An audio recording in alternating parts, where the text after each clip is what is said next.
पढ़ने के लिए आए हुए हैं।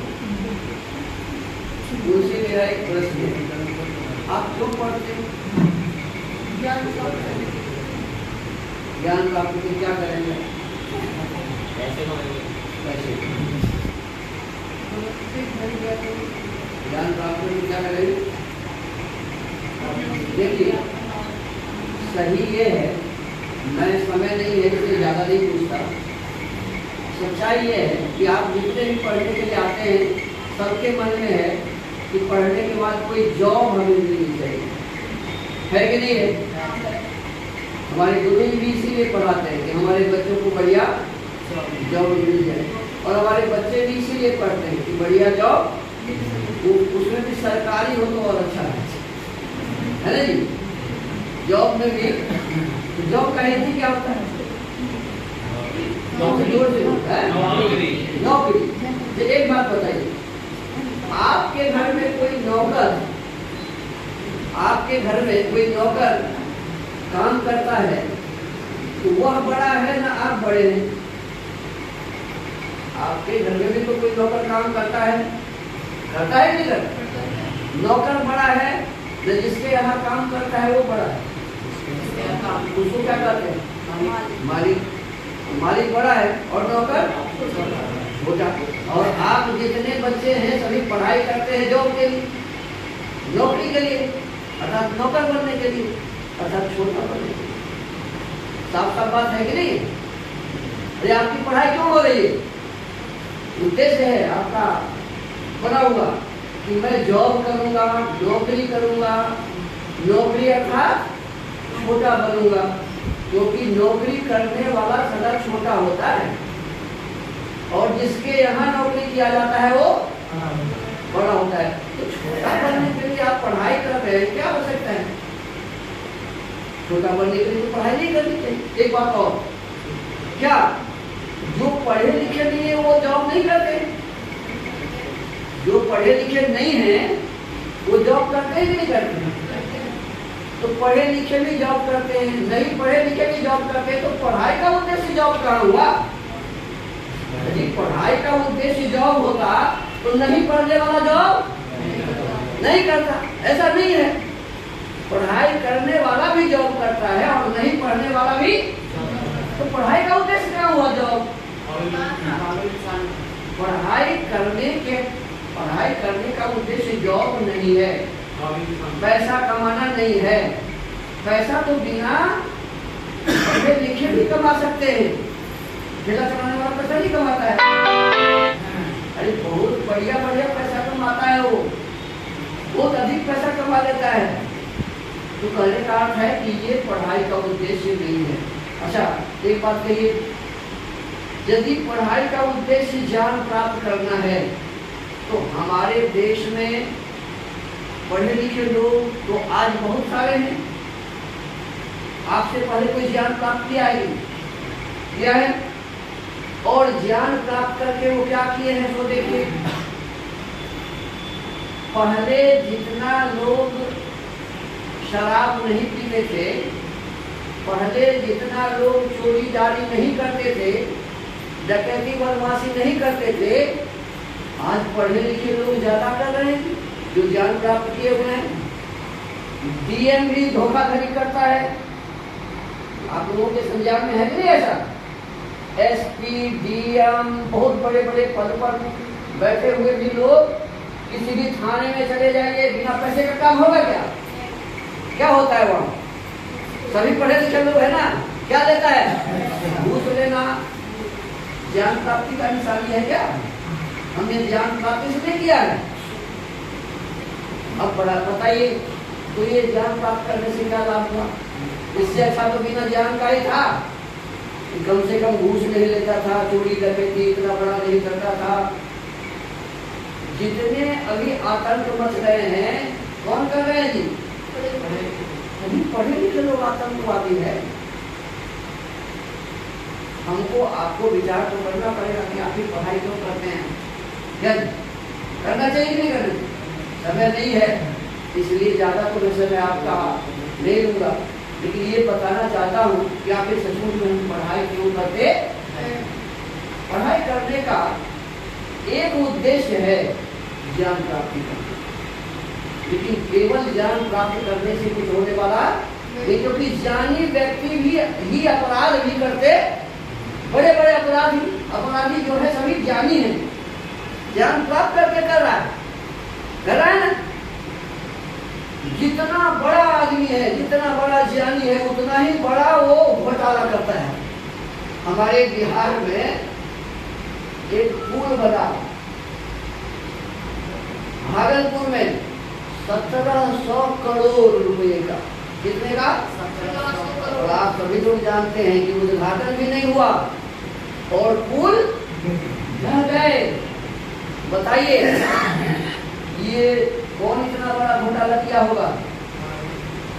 इतना बड़ा घोटाला साधारण आदमी क्या होगा क्या? बड़े बड़े इंजीनियर उसमें रहे होंगे, है ना?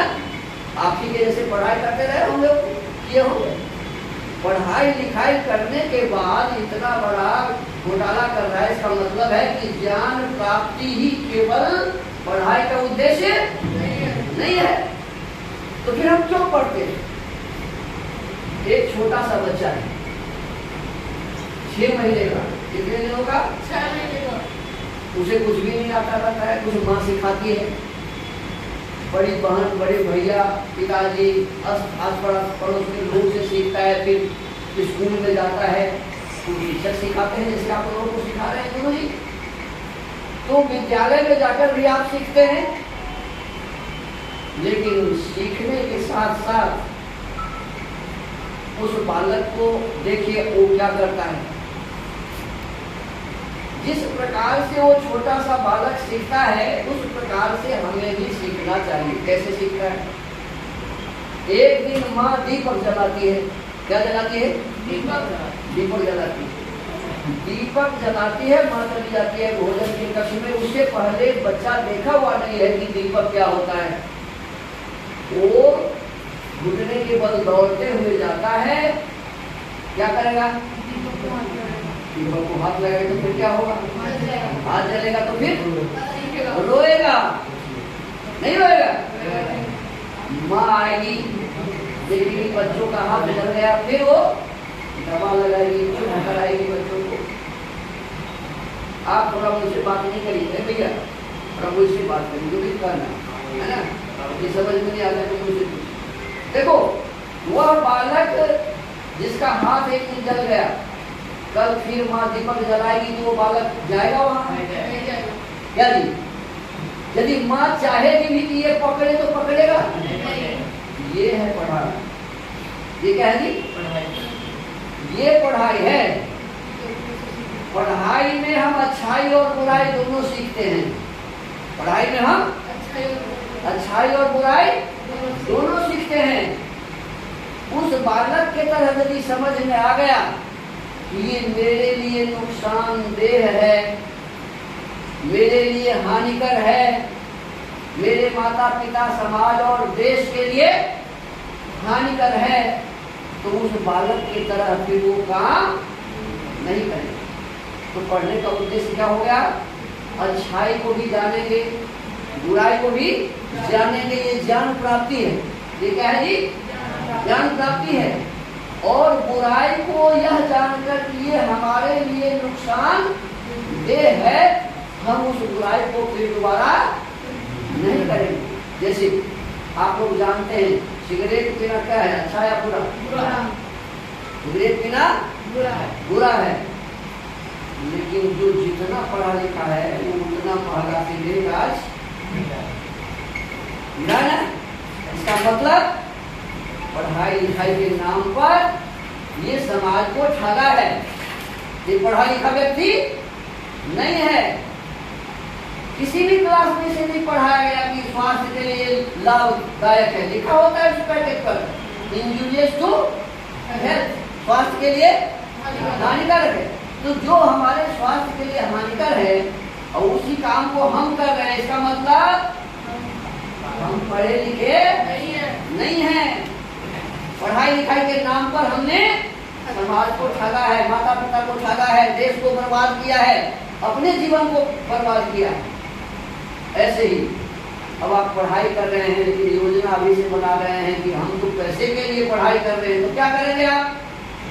पैसे के लिए पढ़ाई कर रहे हैं और दरोगा बन जाएंगे तो बिना घूस लिए आप नहीं रहेंगे। वीडियो सीओ कलेक्टर बन जाएंगे तो कैसे दूसरों का पॉकेट काटा जाए, बस यही व्यवस्था सोचेंगे। इसीलिए ये हमारे पढ़ाई का उद्देश्य नहीं होना चाहिए। अभी से ये बताइए कि मैंने पढ़ाई इसलिए किया कि क्या अच्छा है क्या बुरा है इसको समझ के जो अच्छा होगा वही करेंगे और जो बुरा होगा उसे कभी नहीं करेंगे। जो गलत है जिसके कारण मेरे माता पिता के नाक कटेंगे, जिसके कारण मेरे माता पिता के नाक कटेंगे, मेरे गुरुजनों का सिर झुकेगा, ऐसा काम नहीं करना, नहीं करेंगे। जब नहीं करेंगे तो आप पढ़े लिखे हैं, यदि पढ़ लिख कर भी वही करेंगे तो इसका मतलब आप पढ़ाई लिखाई के नाम पर धोखा दिया है, आपने पढ़ाई लिखाई नहीं किया।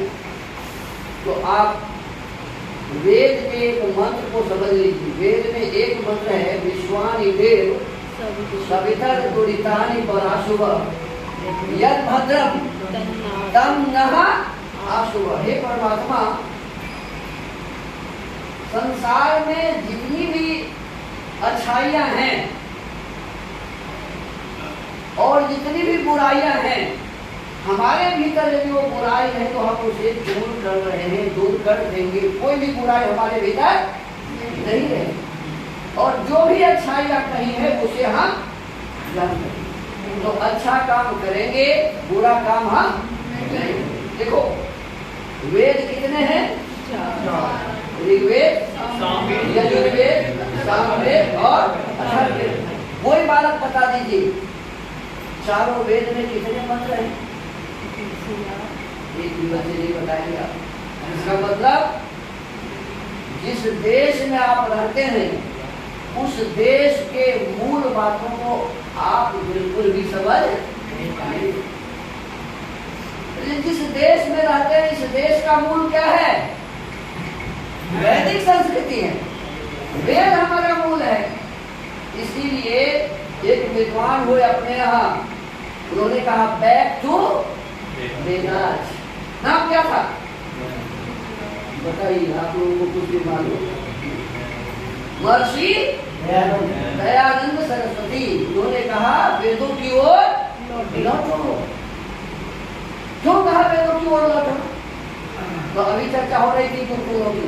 देखिए अपने देश का एक नाम था आर्यावर्त। क्या नाम था जी? आर्यावर्त। अपने देश का सबसे बड़ा नाम क्या था? आर्यावर्त। और इसी देश का नाम हो गया भारत। लोग कहते हैं कि शकुंतला माता थी, जब उसके गर्भ में बेटे थे तो उस बेटा को सिखाती थी वर्षा होने वाली है तो मेघ गरजता था तो जय मेघ तू मत गरज। क्यों? कि मेरे गर्भ में संतान है और इसे होता है कि मेरे सामने शेर आया है और शेर को मारने के लिए वो बाहर आना चाहता है और मुझे दर्द हो रहा है, इसलिए तुम मत गरज। देखो तो माँ कैसी होती थी? अपने गर्भ में पलने वाले संतान को क्या बनाना चाहती है? शेर को मारने वाला बहादुर। वही बालक जब 5 वर्ष का हुआ तो शेर के दांत गिनते थे वो। हम लोग तो आज चींटी से भी डर जाते हैं। नहीं, एक चूहा यदि आ जाए तो सभी खड़े हो जाएंगे, चूहा से भी डरते हैं। और उस जमाने में वो शेर के दांत गिनते थे। वही जब बड़े हो गए, उस समय देश का नाम था आर्यावर्त।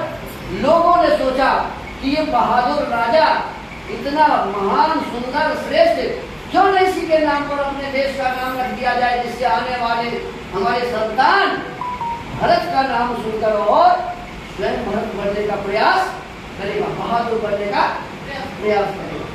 तो ऐसे देश का नाम हो गया भारत। ऐसे हमारे देश पर आक्रमण हुआ मुगलों का, मुसलमानों का, तो उस समय इस देश का नाम हो गया हिंदुस्तान। फिर अपने देश में अंग्रेज आया तो इस देश का नाम हो गया दुनिया में कोई देश मिलेगा ऐसा नहीं कि जो आए एक नाम इसको कहीं मिलेगा?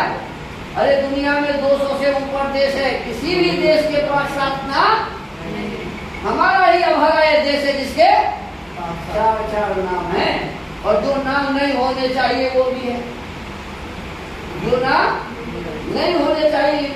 अंग्रेज को हमने भगा दिया, लेकिन इंडिया इंडिया कर ही रहे हैं, है ना जी? विचित्र है ना। तो हमारा देश आर्यावर्त था। क्या था? आर्यावर्त का संधि विच्छेद आप करेंगे, खड़े हो जाइए। संधि विच्छेद जानते हैं? आर्यावर्त का संधि विच्छेद किस क्लास में पढ़ते हैं आप? नहीं आता है? कोई भी बच्चे बोलिए आर्यावर्त का संधि विच्छेद, बच्चे बोलेंगे। बताइए कितने कमजोर है आप लोग पढ़ाई में। संधि संधि नहीं पढ़ते हैं क्या? अरे व्याकरण है ना, पढ़ाई व्याकरण होती है ना, वो संधि और संधि विच्छेद होता है। आर्यावर्त का संधि विच्छेद चलो मैं ही बताता हूँ। आर्य प्लस आवर्त, क्या जी? आर्य प्लस आवर्त। आर्य का मतलब होता है अच्छा व्यक्ति। आर्य का मतलब क्या होता है जी? अच्छा व्यक्ति, अच्छा व्यक्ति, श्रेष्ठ व्यक्ति। आवर्त का मतलब होता है जगह। आवर्त का क्या मतलब होता है? जिस जगह पर अच्छे ही लोग रहते थे उस जगह का नाम क्या था जी? आर्यावर्त। आर्यावर्त। एक बात बताइए, जब बच्चे जन्म लेते हैं तो अच्छे होते हैं, बुरे होते हैं? वो कुछ भी नहीं होते, क्या जी? छोटे बच्चे अच्छा बनने के लिए भी सीखना पड़ता है, अब बुरा बनने के लिए भी सीखना पड़ता है ना जी? इसीलिए मैं कहा कि ज्ञान प्राप्त करके तो लोग बुरा भी बन जाते हैं। तो उस जमाने में जो बच्चे थे वो अच्छे कैसे बन जाते थे? इस देश का नाम आर्यावर्त था, सभी यहाँ अच्छे लोग रहते थे, ऐसा कैसे हो जाता था? विचार करना चाहिए ना। तो वहाँ क्या था, उस जमाने में वही वेद की पढ़ाई होती थी। 4 पुस्तकें, ऋग्वेद, यजुर्वेद, सामवेद और अथर्ववेद। ऋग्वेद में 10,589 मंत्र थे। ओम ओम ऋग्वेद में 10,589 याद कर लीजिए आप। कितने? 10,500।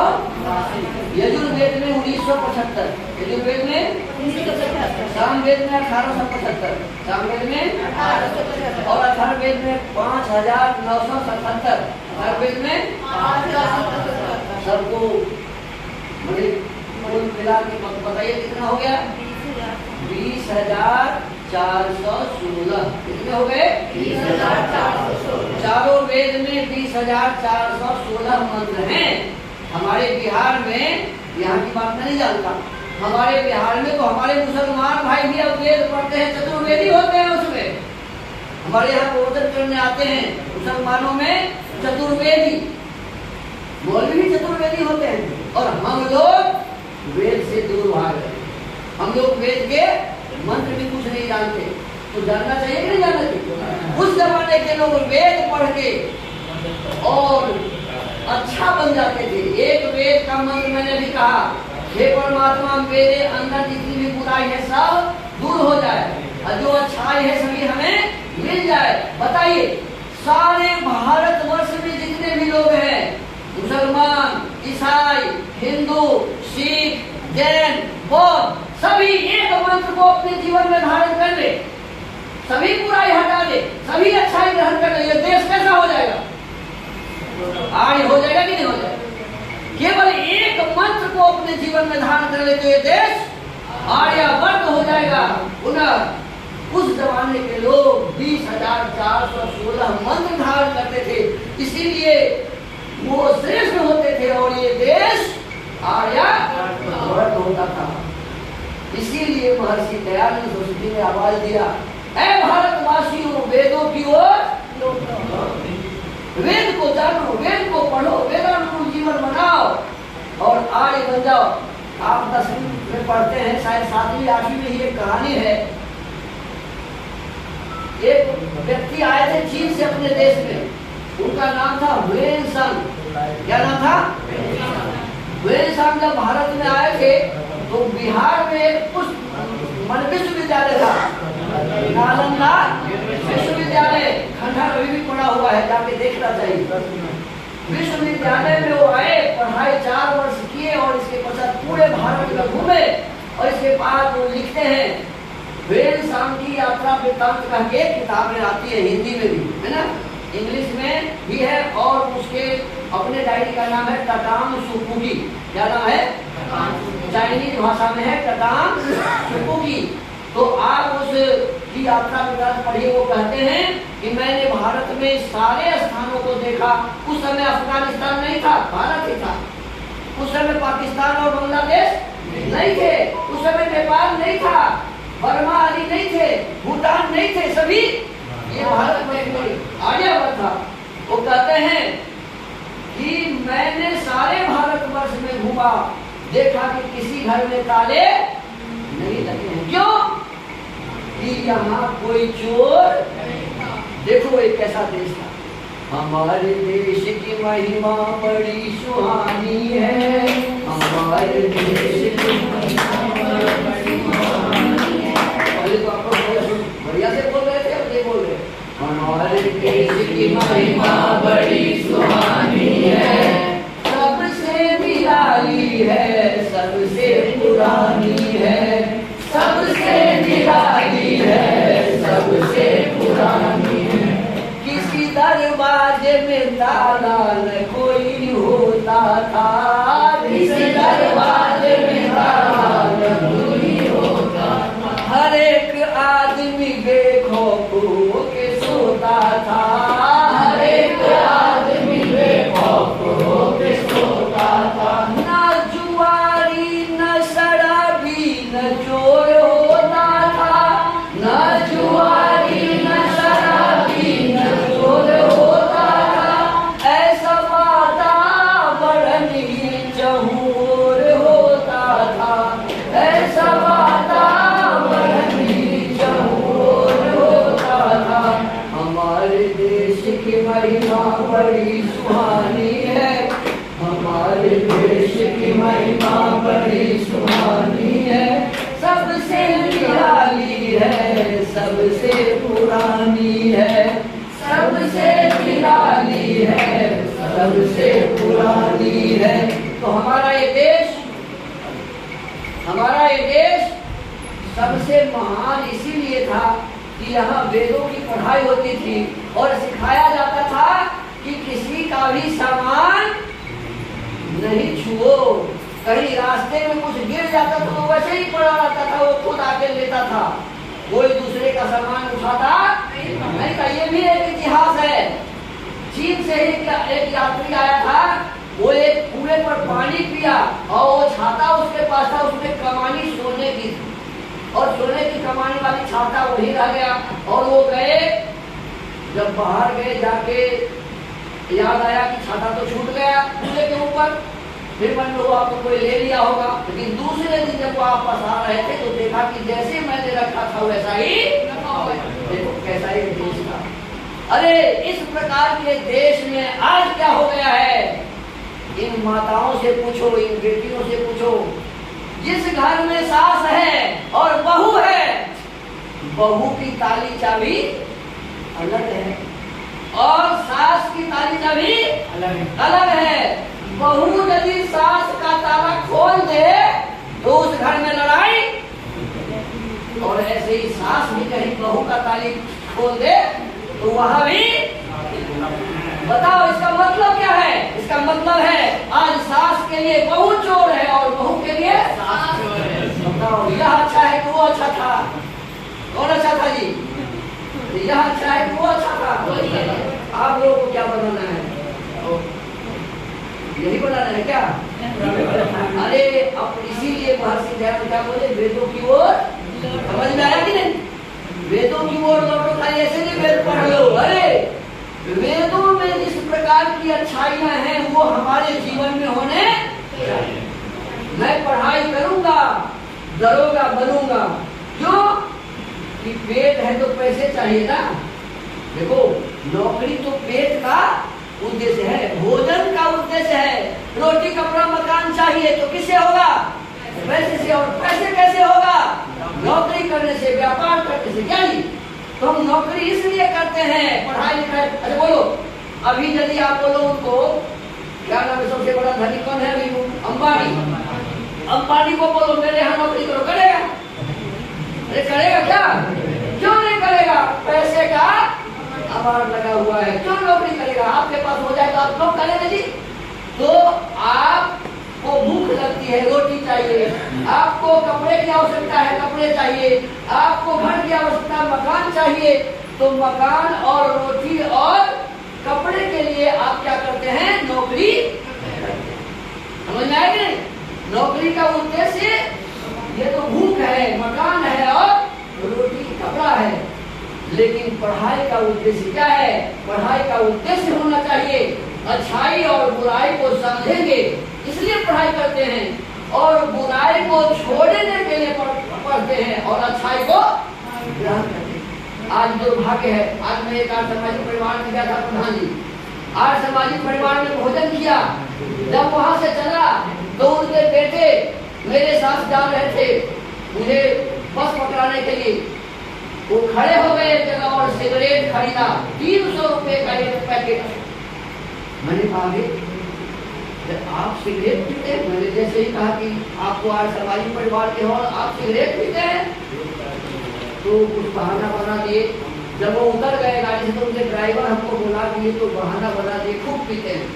अब बताइए, एक आर्य समाज का बच्चा, प्रधान का बच्चा सिगरेट पी रहा है, और तो सिगरेट तो देखा, हो सकता है कहीं ऊपर वाला भी देता हूँ क्या जी?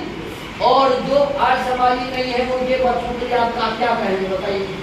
आप सभी जितने भी हमारे यहाँ बैठे, मेरी बेटियां भी खराब हो रही हैं, आप ये मत समझो कि मुझे कह रहे हैं, मेरी बेटियां भी खराब हो रही हैं। ये जितना भी एक्टर है ना, से मैंने क्या कहते हैं उसको, आप सिनेमा वाली, सभी दारू और शराब पी रही है, और ये समझ ही नहीं रही है कि मैं पढ़ाई इसके लिए नहीं किया। बताओ, पढ़ाई करके भी तुम गलत कर रहे हो तो क्यों पढ़ा है? पढ़ाई क्यों किया? तो आप सबसे जितने हमारे 2, 4, 5, 10 बच्चे यहाँ हैं, आप सबसे मैं हाथ जोड़कर निवेदन करता हूँ, अरे आने वाले समय में इस देश का प्रधानमंत्री कौन बनेगा? आप ही है? कौन बनेगा? कौन है राष्ट्रपति जी? राष्ट्रपति कौन है? द्रौपदी मुर्मू कभी ऐसे ही पढ़ रही थी जैसे आप पढ़ रही हैं। हो सकता है आने वाली द्रौपदी मुर्मू आप ही हो सकता है ना जी? अरे ऐसे ही नए मोदी भी पढ़ते रहे होंगे ना। आज हमारे प्रधानमंत्री हैं, आने वाले समय में आप भी हो सकते हैं। लेकिन यदि आप बुराई आप यदि बुराइयों में फंसे रहेंगे और फिर आप यदि प्रधानमंत्री बन जाए तो देश को तो आप गलत में ही ले जाएंगे ना। यदि आप बुराई में फंसे रहेंगे और आप ऊंचे पद पर चले जाएंगे तो क्या करेंगे जी? देश को नरक में ले जाएंगे, गलत कर देंगे। इसीलिए हाथ जोड़ के निवेदन है, आप अभी से विचारिए कि मैं इस देश का प्रधानमंत्री बनने वाला हूँ, मैं इस देश का राष्ट्रपति बनने वाला हूँ, मैं इस देश का डीएम और एसपी बनने वाला हूँ। मेरे से ही इस देश का बीडीओ, सीओ और एसडीओ, डीएसपी बनने वाला है, दरोगा बनने वाला है, इंजीनियर और क्या कहते हैं जो भी पद है संसार में, उस पर हम ही जाने वाले हैं। हम जितने अच्छे रहेंगे हमारा ये देश समाज उतना ही अच्छा रहेगा। और अभी से प्रार्थना करिए कि कोई भी गलत काम हम नहीं करेंगे। आपके व्रत से ही यह देश महान बनेगा। आशा है ज्यादा समय और देना उचित नहीं है, क्योंकि सबको जाना है। माता पिता जी इंतजार करते होंगे तो क्या देरी हुई है आप लोगों को। तो आप सबसे यही प्रार्थना करते हुए कि हमारा ये देश है, हम इस देश के नागरिक हैं, और हम इस देश के नागरिक जितने अच्छे रहेंगे हमारा देश उतना ही महान बनेगा। देश को तो दूर जाने दीजिए, आपसे ही आपके माँ के और आपके पिताजी के नाम हैं, और आपसे ही उनकी बदनामी भी होने वाली है। आप में से कोई भी बच्चा यदि गलत करेंगे तो आपके माता पिता के नाक कटेंगे। क्या जी, कटेंगे कि नहीं? लोग कहेगा क्या देखो ये अपने माता पिता के नाम को बदनाम कर दिया, देखो ये बेटी अपने माता पिता के नाम को बदनाम कर दी। ऐसा नहीं, लोग क्या कहे, जब मैं 10वीं की परीक्षा दूं और स्टूड करूं, क्या करूं? स्टूड करूं, तो फिर मेरे माता पिता को भी बुलाएंगे नहीं जी? जो यहाँ के मुख्यमंत्री हैं कहेंगे अरे देखो आपने कितने अच्छे संतान को जन्म दिया है, तो पूरे दिल्ली में स्कूल कर दिया, कह रहे। तो आपको इस प्रकार से भाव अपने हृदय में बनाने चाहिए और अपने माता पिता के नाम को ऊंचा करने के लिए अपने भीतर में अच्छाई को भरना चाहिए। क्या भरना चाहिए? अच्छे गुणों को भरना चाहिए। आपके भीतर में बुराई एक भी ना हो, लेस मात्र भी ना हो, इसके लिए आपको प्रयास करना चाहिए। और इसके लिए ऐसे नहीं होता ही। देखिए, जो जैसा देखेगा वो वैसा ही बनेगा, जो जैसा सुनेगा वैसा ही बनेगा, जो जैसा पढ़ेगा वैसा ही बनेगा, जैसा संगत वैसा ही चढ़ेगा उसके ऊपर रंगत। इसीलिए आपके पास कुछ अच्छे पुस्तक भी होने चाहिए। और आपको परिचय दिया गया प्रधान जी का ना, बगल में गोविंदपुरी है, सप्ताह में 7 दिन होते हैं। रविवार को वहाँ 8 से 10 सत्संग होता है। मैं निवेदन करूंगा कि यदि संभव हो तो प्रधान जी के उस आर्य समाज में जाकर सत्संग करिएगा, क्योंकि सत्संग से बहुत सारे दुर्गुण भूल जाते हैं और बहुत सारी अच्छाइयाँ आ जाती हैं। अरे सत्संगत का ही प्रभाव तो वाल्मीकि है ना। वाल्मीकि कौन था? रत्नाकर डाकू। क्या था जी? रत्नाकर डाकू। और सत्संग अच्छा मिला तो कितना महान बन गया, है ना जी। अरे एक और अमूल्यमान डाकू था, है ना जी। गौतम बुद्ध के संगत से क्या बन गए? गौतम बुद्ध के संगत से अच्छा बन गए। तो कहने का मतलब है, अभी अभी एक मुंशी राम था, दयानंद के संगत से वे ही प्रथम व्यक्ति है जो आज के जमाने में गुरुकुल कांगरी की स्थापना की इन्होंने। स्वामी श्रद्धानंद बन गए। तो आप सबसे मेरा निवेदन है, एक अमीर चंद्र था जो पी करके पड़ा रहता था, एक दिन चला गया स्वामी जी के प्रवचन में, जैसे लोग बैठे, बोले गुरु जी मैं भी गीत गाऊंगा। स्वामी जी बुला लिए, बोले गाओ गीत। वो जो गीत गाया तो पता चल गया कि तो दारू पिया हुआ है, गीत तो बहुत अच्छा गाया। स्वामी जी बोले अरे बेटा अमीचंद, तू है तो हीरा लेकिन कीचड़ में पड़ा हुआ है। क्या कहा? है तो हीरा लेकिन। और उस दिन से वो निश्चय कर लिया कि अपने जीवन में अब कभी भी कीचड़ में नहीं जाऊंगा। और एक गीत गाता है, तुम्हारी कृपा से जो आनंद पाया वो वाणी से जाएगा जो कर बताया। अपने जीवन को शुद्ध और पवित्र बना करके वो एक भजन लिखता है और महर्षि दयानंद और परमात्मा को धन्यवाद देता है कि प्रभु आपकी कृपा से मैं नीच से नीच पहले था और आज ऊंचा से ऊंचा अपने जीवन को उठा लिया हूँ। तो आप सबसे मेरा निवेदन है, आज का ये सत्संग हमारे इतने बच्चों के लिए रामबाण हो जाए। आने वाले समय में आप लोग कुछ बन के दिखाए, कुछ करके दिखाए और ये प्रयास करें कि न चोरी करूंगा, न घूस लूंगा, न किसी प्रकार का गलत व्यवहार करूंगा, अपने माता पिता और गुरुजनों के नामों को ऊंचा करूंगा, देश के शान को बढ़ाऊंगा। संभव है कि नहीं है? संभव है ना। देखिए प्रधान जी हमें ये परिचय दिए है अपने समाज का, आर्य समाज गोविंदपुरी, और इसमें भक्ति संगीत वेद प्रवचन ये सभी होते हैं। सोमवार 5 मई से रविवार 11 मई तक विशेष कार्यक्रम अभी हो रहा है। 5 मई से 11 मई तक विशेष कार्यक्रम हो रहा है। तो प्रधान जी के तरफ से आप सबको निमंत्रण दिया जा रहा है। एक दिन बच्चों को लेके आना है, आपको एक दिन बच्चों को लेके आना मेरी नजरों में आगे। तो ये निमंत्रण आप लोग समझ गए ना। आप हमारे गुरुजन भी स्वीकार करें इस निमंत्रण को। एक दिन जरूर अपने बच्चों को लेकर के वहाँ जाना है और प्रधान जी का मान मर्यादा रखनी है।